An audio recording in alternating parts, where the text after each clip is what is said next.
नमस्कार साथियों और प्यारे मित्रों।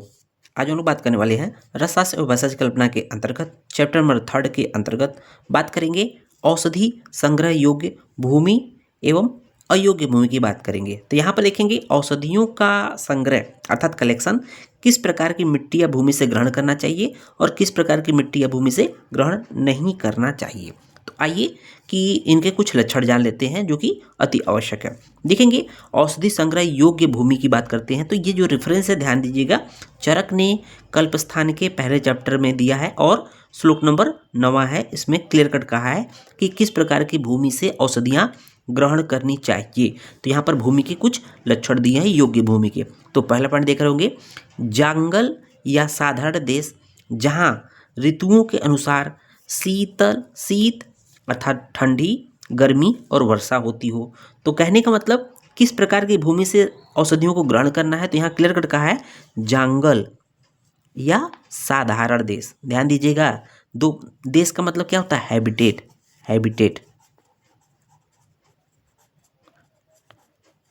हैबिटेट अर्थात जहाँ पर औषधियाँ निवास करती हैं, जंगल या साधारण देश। तो क्लियर कट हम उसको आगे पढ़ेंगे कि इसके लक्षण क्या होते हैं।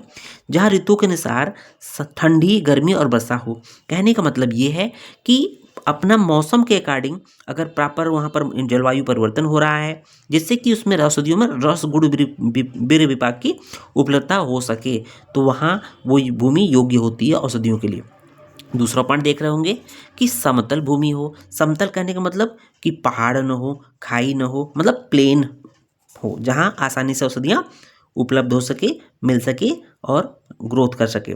उसको देखेंगे पवित्र भूमि हो। पवित्र कहने का मतलब ये है कि वहाँ पर कोई शमशान टाइप का कुछ ऐसी चीज़ें न हो, अर्थात पवित्र हो, है ना।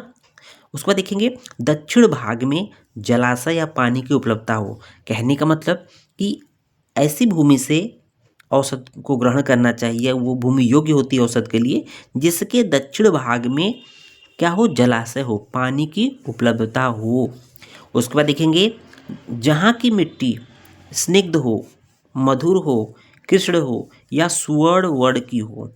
मतलब ये कुछ उसकी पहचान बताएगी। उस मिट्टी की कलर क्या होगी, स्निग्ध होनी चाहिए, स्निग्धता अर्थात चिकनापन होना चाहिए, मधुर, कृष्ण या सुवर्ण वर्ण की होनी चाहिए।